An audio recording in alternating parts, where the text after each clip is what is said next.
What if every experience, every memory that we have in our lives can actually be converted into something wonderful, into some wisdom, into some magic, some golden opportunity? Sounds too good to be true, but let's talk about it.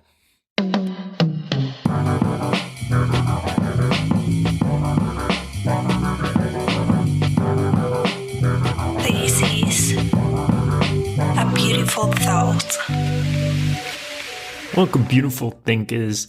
Let's talk about turning things to gold. So a kind of alchemy. Because when our experiences come to us, sometimes they're quite raw, or we don't know how to interpret them in exactly the right way. But with practice, we can learn to see how these experiences are golden.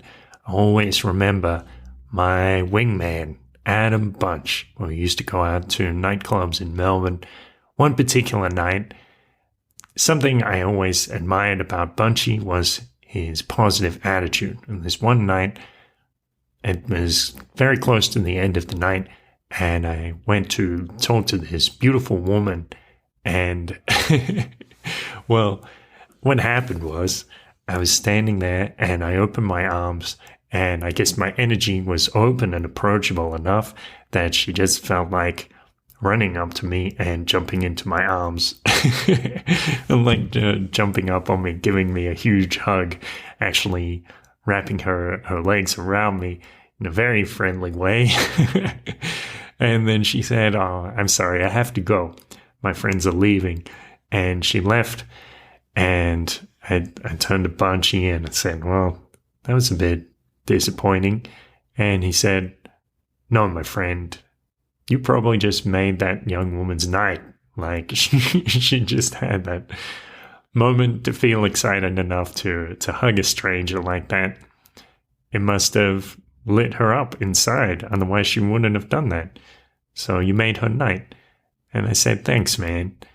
So that was the thing about Bunchy. He always has that way of seeing things in a very positive way.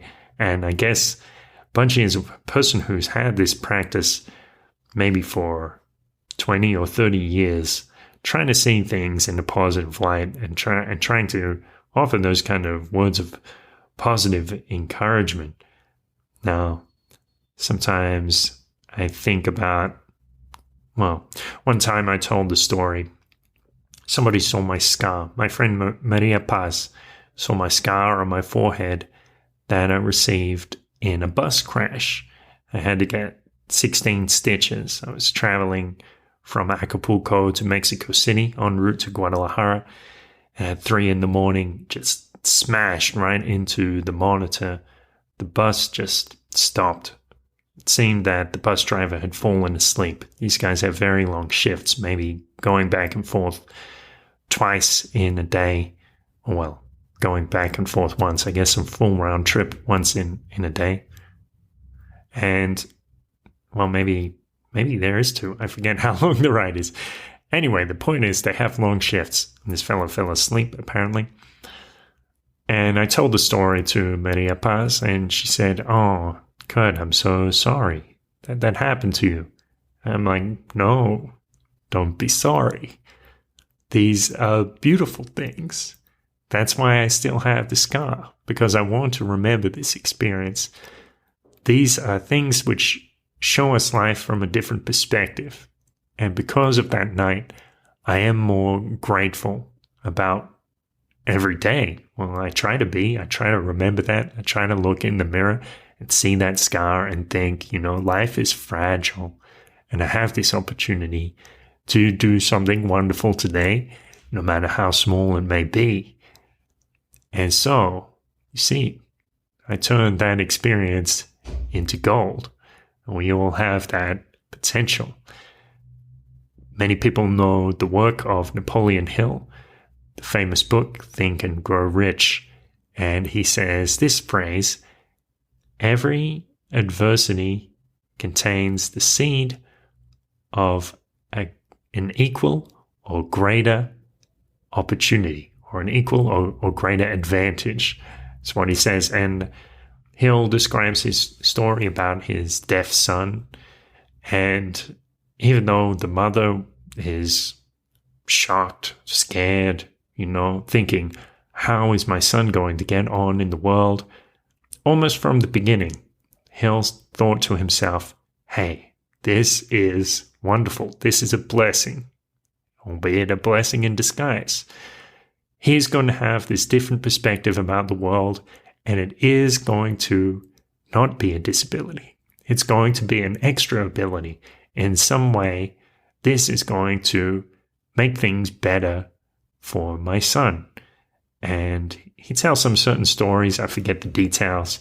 The things about how his son would clamp his teeth onto the edge of the Victrola to listen to the records because there's certain dental resonance, so deaf people can hear sometimes through their teeth. And also tells a story about his son leaving late at night to go and sell newspapers on the street and returning home in the early morning, and Hill being just so proud. And other things, those things not so closely related to his deafness. I remember my friend Kari is deaf, and I met him at a card table playing poker together, and he would do these pantomimes and things to communicate with me before I understood sign language, or we would write to each other on our phones. And yes, this fellow, I like this fellow. A good friend and a positive influence in my life. And it would fascinate me how he got through the world and how he even later went on to travel, going to his home country of Cambodia, and also traveling to Japan and other countries where he couldn't even write the language, let alone speak it, and finding his way around. And also, of course, at the poker table, so many people say so many things to try to lead us off the path, to try to deceive us. He didn't have that problem. He could see their reactions more directly. And so in many ways, that was converted into an advantage for him. And it's funny, of course, I've told before how people would come up to him and say, oh, I'm so sorry you're deaf. What we don't always realize is sometimes people like being like that. We might perceive something as a limitation, but these limitations, properly understood, are actually perfections. If we can just see, if we can just see things in a certain light. And this came to me in meditation. I was trying to think of some things I could talk about on the podcast, and the words came to my mind: golden receiver, as if our brains are bowls made of gold, and whenever experiences enter them, they also turn to gold when, always and when, we can understand them appropriately, interpret them appropriately, take the time to distill them, meditate on them, perhaps inside, always the seed of something beautiful. I've never found it to fail. When I meditate on an experience which at first seems ugly, later I discover it is something wonderful. It is a blessing. Thank you for listening. Thank you for investigating and being conscious about your own adversities or perceived adversities. And thank you for performing that alchemy. Have a wonderful day. A beautiful thought. Thanks for coming along for the ride. I just mentioned something I have noticed in certain printings of Napoleon Hill's book, Think and Grow Rich. You'll find that I actually edited it quite a lot. So in the link, I'm going to pay the Amazon link in the description, in the show notes there on the site. And you can see I actually linked to a specific version, the one that is approved by I think it's the Napoleon Hill Foundation. Likewise, you can actually find copies on the internet because this book is now in the public domain. So it is available for free for anyone who'd search for it. But just make sure that you get the right version, because I notice in the heavily edited or the later abridged versions, sometimes they take out some of the more wacky stuff that Hill talks about. And I think these are actually, even though on the surface they sound a little strange, I think these are key parts of the teaching and what he was trying to say there. So that's an important note. Thanks for listening and have a wonderful day.